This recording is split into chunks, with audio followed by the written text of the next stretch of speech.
E aí pessoal, tudo bom com vocês? Espero que esteja tudo ótimo, seja bem-vindo para mais um vídeo aqui no canal.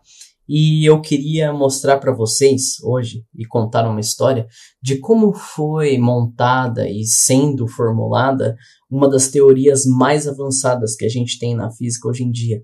Uma teoria que visa explicar como que são feitas todas as coisas que existem no nosso universo.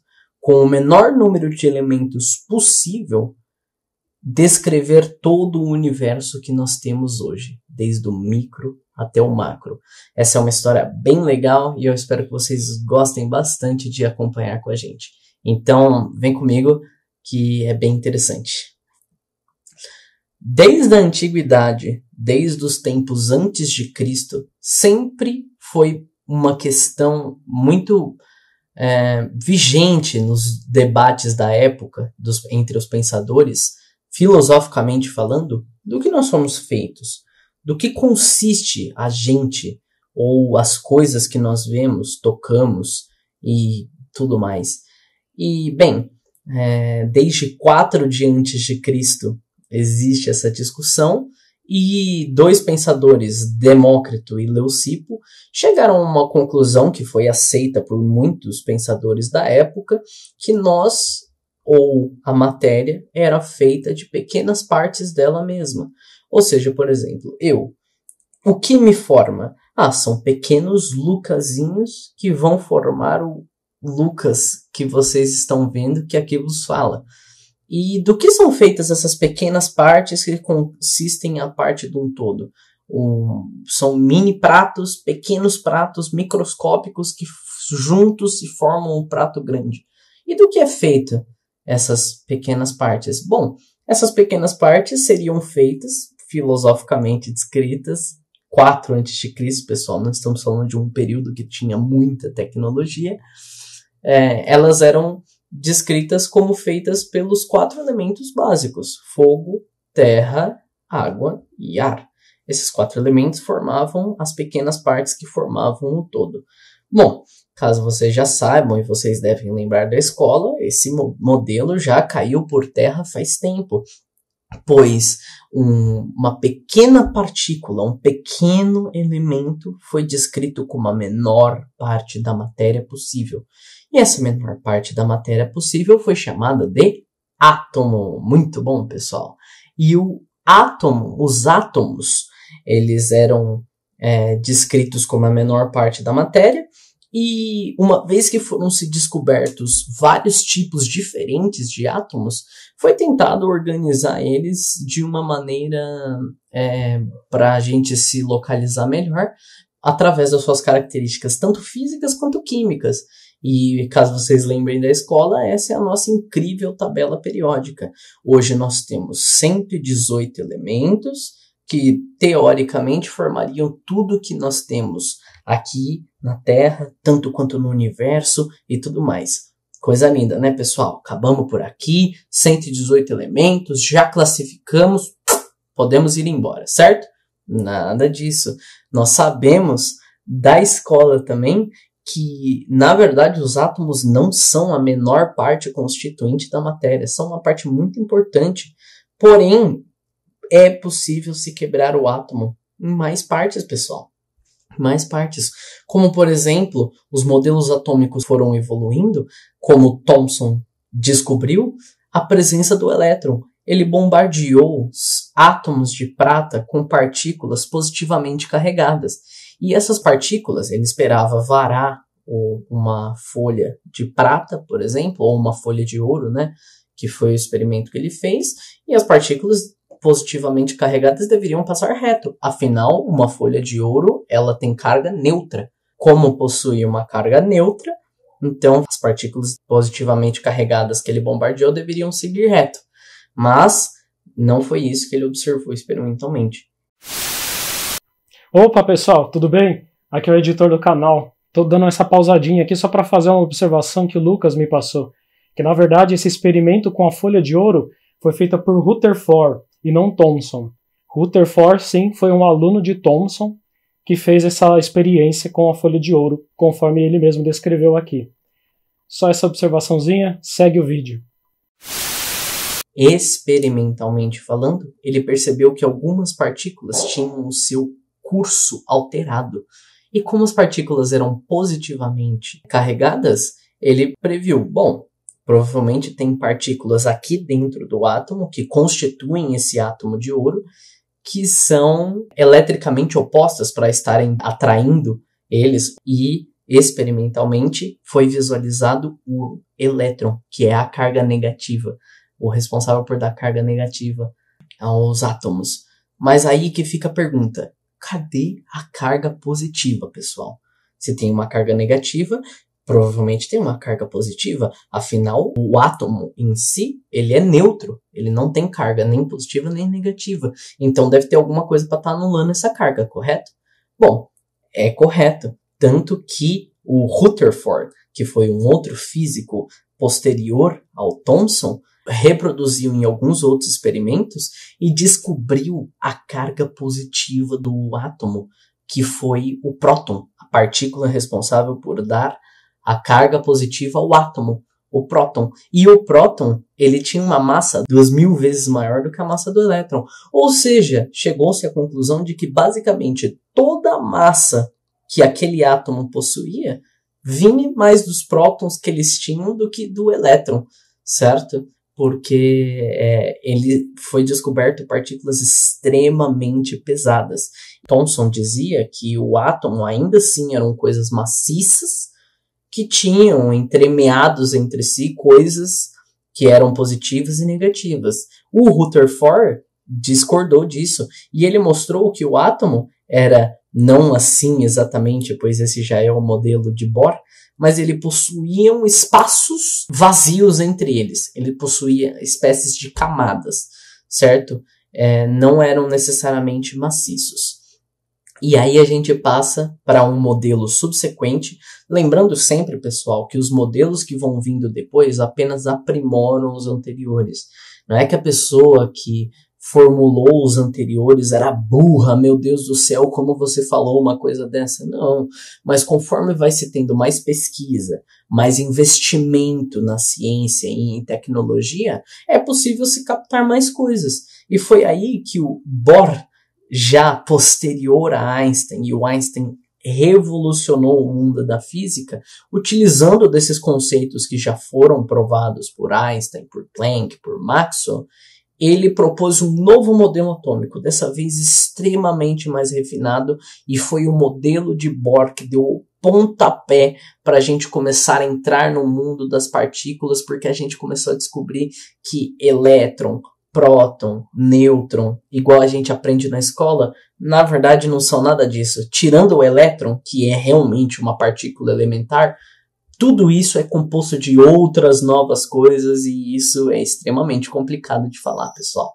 Então, o modelo que o Bohr propôs foi o modelo orbital dos átomos, certo? Que ele juntou com as teorias de Einstein e ele disse que os elétrons não só estão separados do núcleo, certo?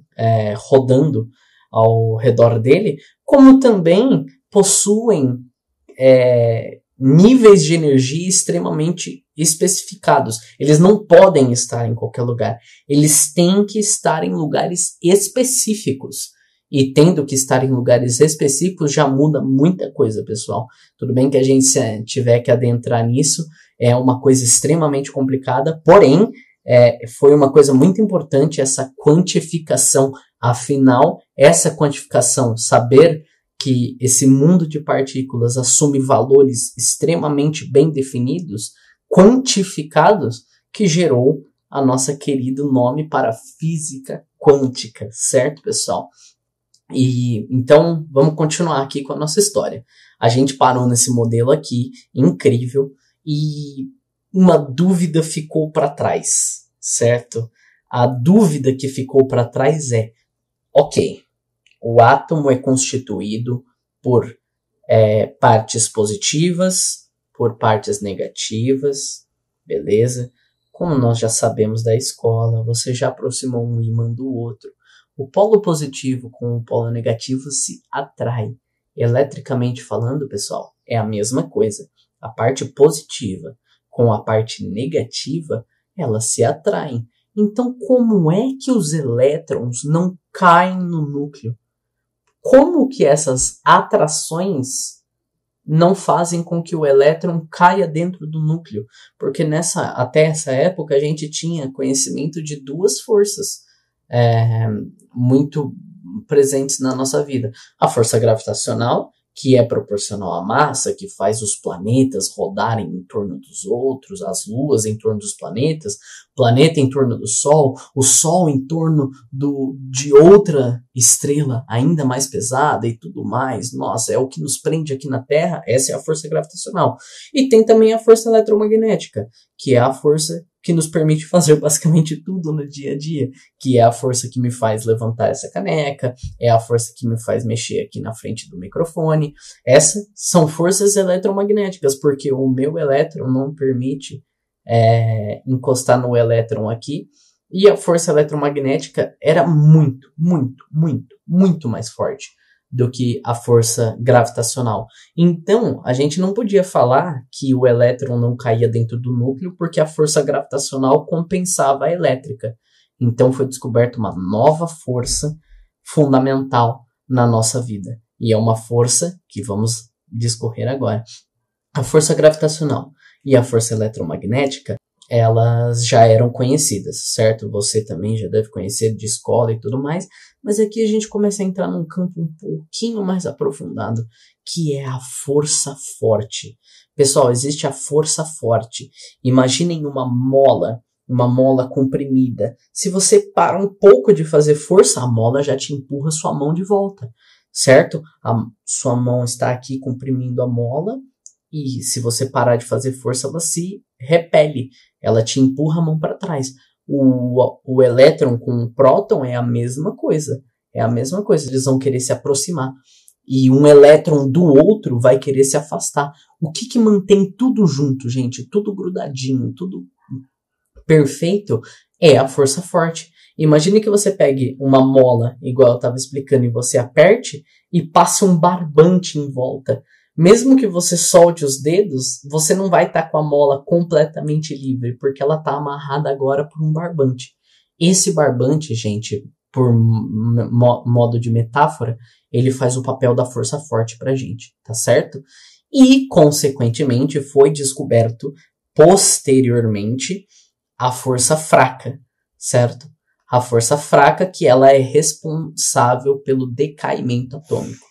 Pelo decaimento atômico, sabe quando você escuta que alguma coisa é radioativa, que você fica com medo e tudo mais, igual foi os desastres que ocorreu nas usinas? Na verdade, radioatividade não é só relacionada a isso, tá bom, pessoal? Radioatividade é um mundo incrível, gera energia pra gente, energia limpa, e essa radioatividade decorre da nossa força fraca, certo? Eu já vou adentrar um pouco mais nelas, porque a existência dessas forças acarretou na existência de novas partículas. Porque, dado a força forte, por exemplo, você precisava de alguma coisa que fizesse essa força forte ocorrer, certo? Então, os físicos teóricos foram lá e escreveram, rabiscaram no vidro, que físico adora rabiscar vidro, e escreveram no vidro, escreveram na mesa, escreveram não sei aonde, teorizaram e falaram assim, não, realmente, deve existir uma partícula aqui responsável por fazer a força forte, certo? Físicos experimentais, aí eles viraram para os físicos experimentais, explicaram toda a teoria deles e falaram assim, vocês têm que achar essa partícula para mim, certo? Essa partícula foi encontrada pelos físicos experimentais, que ouviram a baboseira que os físicos teóricos estavam falando. Aí eles falaram, tá bom, vamos fazer esse trabalho aqui dos físicos teóricos que estão pedindo pra gente. Eles encontraram, inclusive um físico brasileiro foi o responsável por achar essa partícula pra gente, que foi o pion. Certo? César Lattes, um físico brasileiro brilhante, ele acabou não ganhando um Nobel, porque o Nobel era encarregado ao diretor do departamento e tudo mais, mas é isso aí, galera.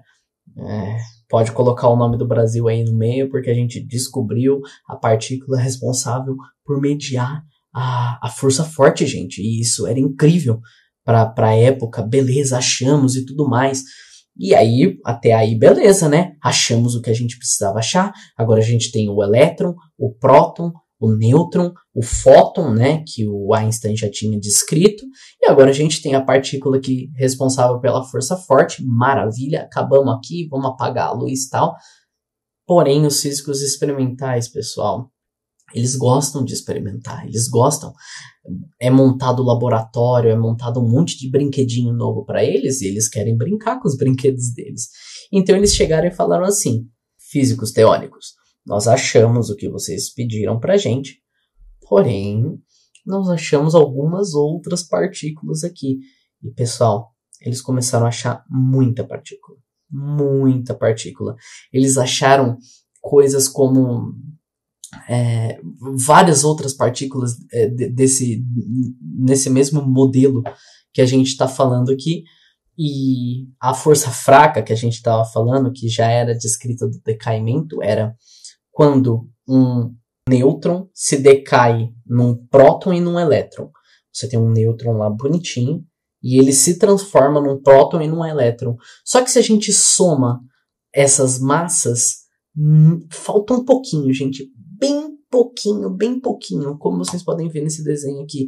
Um nêutron virando um próton e um elétron. E falta uma coisa bem pequenininha só para terminar a massa. Só que essa massa não pode ter desaparecido. Porque senão ela vai romper uma das principais leis que a gente tem no nosso universo, que é a da conservação da massa. A massa não pode desaparecer. E aí os físicos teóricos também já tinham pedido para encontrar uma partículazinha bem pequenininha no decaimento atômico, responsável pela radioatividade, que fosse responsável por essa massa. E foi encontrado o neutrino, pessoal. O neutrino, que também foi uma partícula elementar, e beleza. Só que aí, poxa vida, os experimentais acharam tantas outras coisas que a gente já não tinha previsto. Os físicos teóricos não tinham previsto, e os experimentais encontraram. Então agora os físicos teóricos também têm a sua responsabilidade. Vão ter que explicar esse modelo, certo? Uma vez que esses modelos, tantas novas partículas foram encontradas, eles tinham que classificar essas partículas, explicar como que elas poderiam existir, como que elas deveriam ser agrupadas, e aí foi que a gente entrou no nosso modelo. E a melhor maneira da gente começar a explicar as coisas, pessoal, é agrupando, entendeu? Coloca o que é parecido com o que não é parecido, e vamos tentar explicar o que acontece com uma ou com outra, com os grupos diferentes. E aí foi-se criado dois grupos diferentes. Os leptons, que são partículas leves, certo? Os leptons são partículas leves, como o elétron, o míon, que é a partícula brasileira, o neutrino e tudo mais. E você também classificou como os hadrons, que são as partículas pesadas, como os prótons, os nêutrons que a gente estava falando.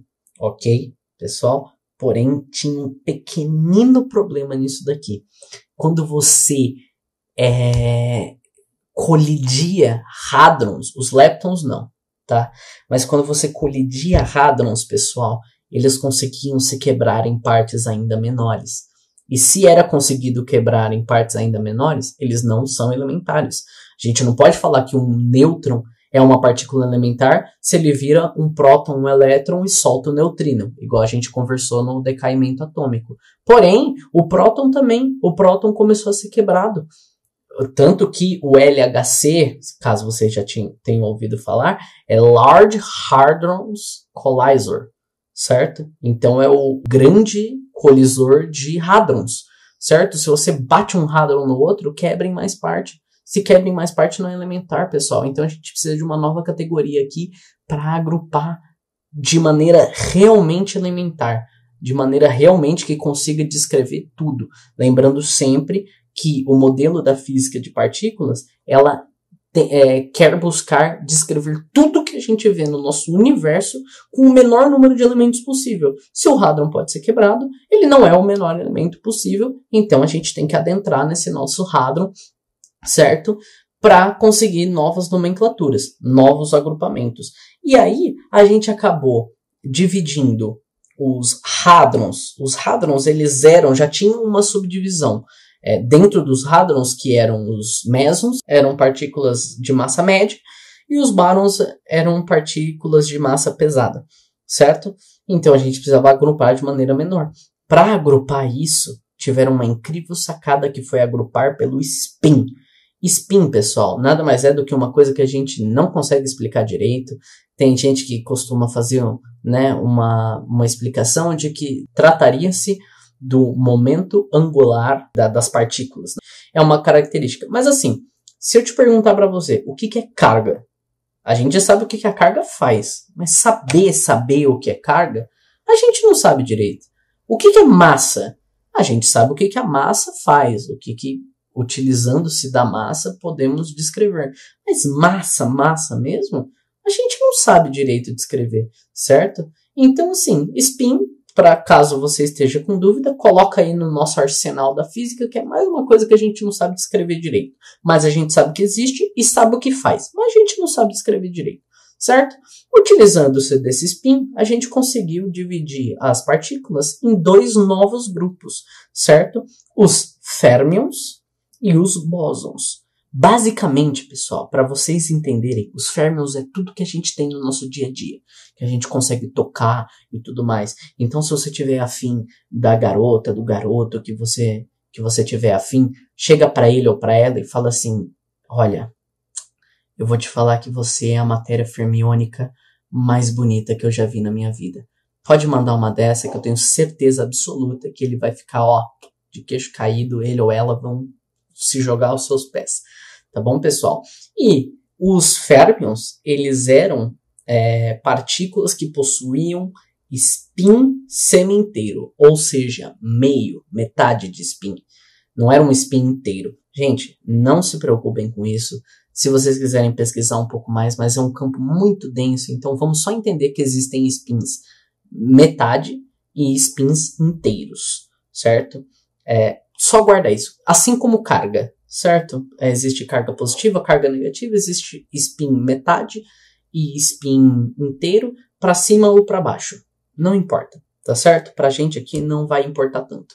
Porém, utilizando-se dessa nomenclatura, então a gente tem aqui os spins semi-inteiros, e aí os leptons e os baryons, que são os hadrons pesados, se encaixam nessa caixinha. Maravilha, pessoal, conseguimos agrupar. E esse pessoal aqui, eles só podem ocupar um estado quântico, tá certo? Um estado quântico. Não se preocupem demais com isso, mas basicamente dentro do átomo, imagina o átomo como se fosse um hotel. E o hotel tem vários quartos. Os férmions, cada um só pode entrar em um quarto. Tá bom, pessoal? Só pode entrar em um quarto, então um férmion entra aqui, o outro entra ali, ninguém vai ficar dividindo o quarto não, entendeu? Mas em contrapartida nós temos os bósons. Os bósons, eles possuem os spins semi-inteiros e os mesons, que são os hadrons de massa média, tá bom, pessoal? Os mesons e o fóton entram nessa categoria dos bósons. E aí os bósons começam a tomar uma forma, pessoal, só de mediadores. Os bósons são mediadores de interação. Então você tem o gluon, por exemplo, ele é um bóson que é responsável pela interação da força forte, certo? Assim como o pion, assim como o fóton, que ele é responsável pelas interações eletromagnéticas. Tudo que tem uma interação eletromagnética tem um fóton ali envolvido para mandar a mensagem. Então é basicamente o seguinte, o fóton ele seria ali para você como se fosse o Tinder, entendeu? Você tá afim de ficar com alguém, a pessoa tá afim de ficar com alguém, os dois estão afim, mas ninguém consegue se comunicar. Aí vem o fóton, que é o Tinder no caso, e conecta vocês dois e fala assim, você tá querendo ficar com ele tá querendo ficar com você, por que não, certo? Então, é basicamente isso, pessoal. Os bósons são responsáveis por fazer essa interação, tá certo? Uma vez que foi se dividido dessas formas, uma coisa foi percebida, pessoal. Os bósons, eles podiam ocupar o mesmo quarto. Então, Enquanto os férmions são mais reclusos, cada um ocupa um quarto bonitinho, os bósons não. É uma festa danada, cada um é um em cima do outro, pode ir todo mundo pro mesmo quarto e vira uma festa danada ali, tá certo, pessoal? Então, assim, uma vez que os bósons podem ocupar o mesmo estado quântico e isso nunca antes foi concebido, foi aí que você pode já ter ouvido uma analogia para explicar isso, que surgiu a analogia do gato de Schrödinger, por exemplo.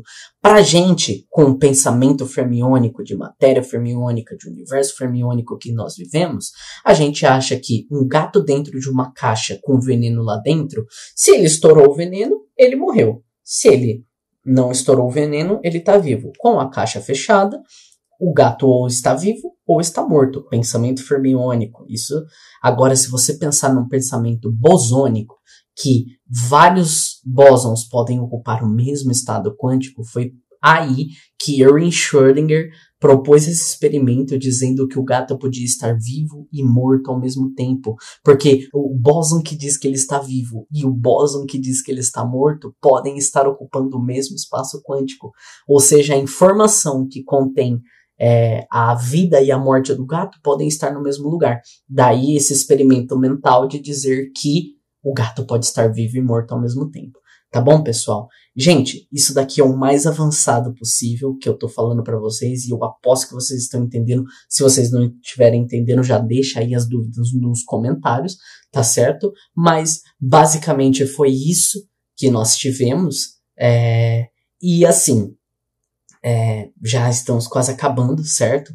Uma vez que os hadrons puderam ser decompostos em outras partículas, a gente descobriu que, na verdade, eles eram feitos de quarks. A gente chegou na partícula elementar. Então, o próton e o nêutron, que eram hadrons, certo? Hadrons pesados, eles eram compostos, na verdade, por quarks. Olha que nome bonitinho. Quarks.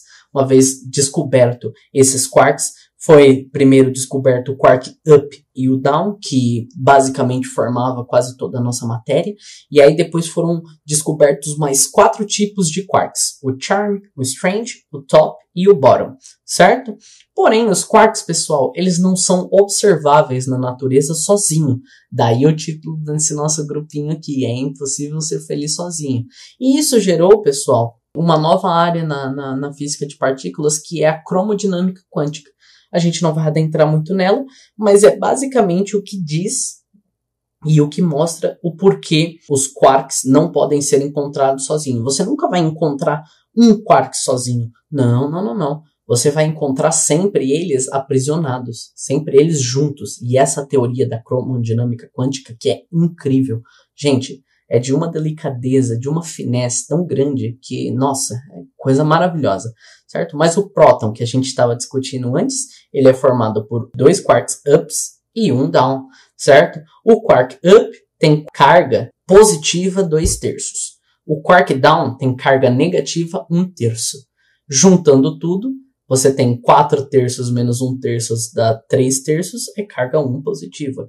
O nêutron, pessoal, ele tem 2 quarks down e 1 up, certo? Como o 2 down é menos 2/3 e 1 up é 2/3, a carga do nêutron é 0, tá batendo. Explicamos tudo que a gente precisava explicar.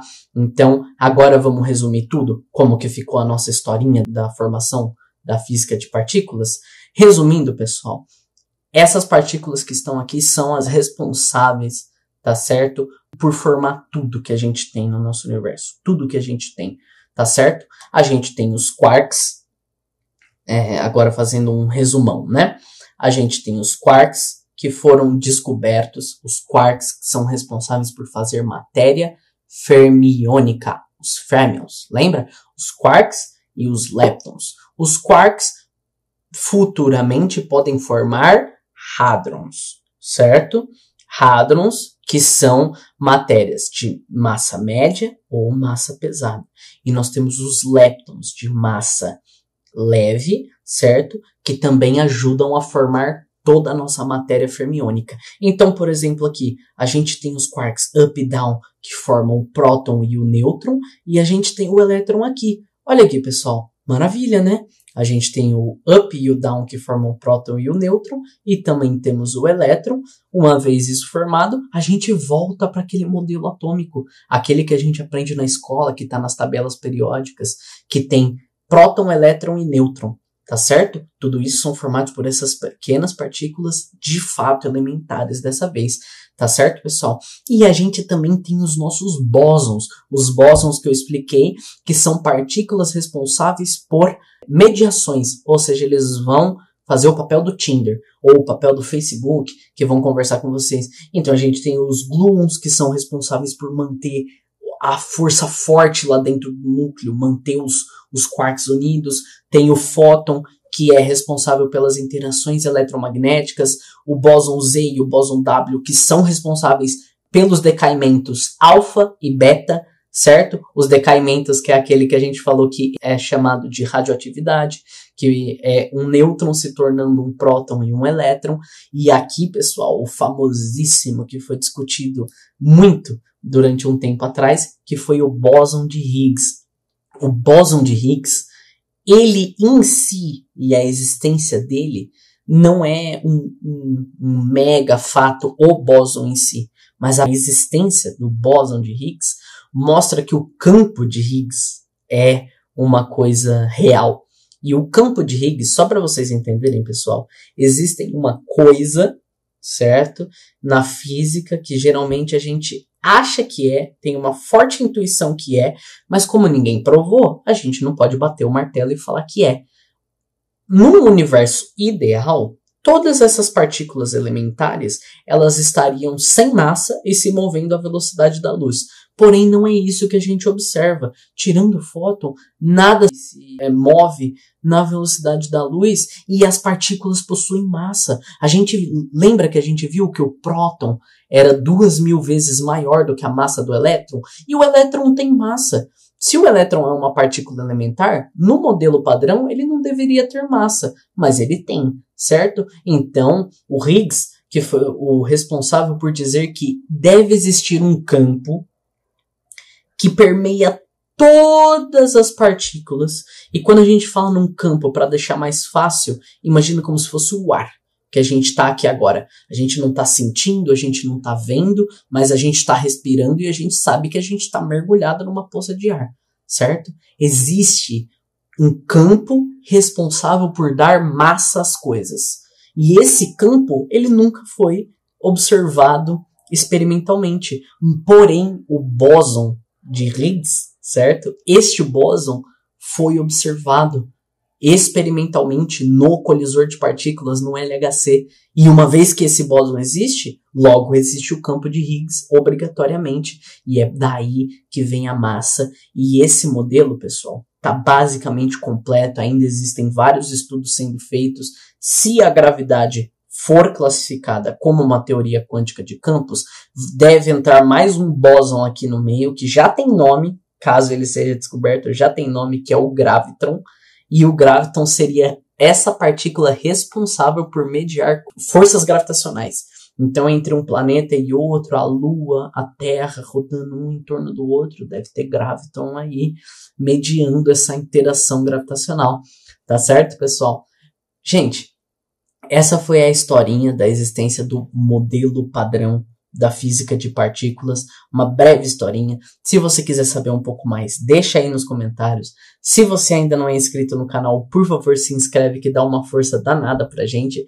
Deixa o seu gostei se você gostou. Se você não gostou, escreve aí nos comentários o que você não gostou, o que você acha que eu podia ter trazido a mais.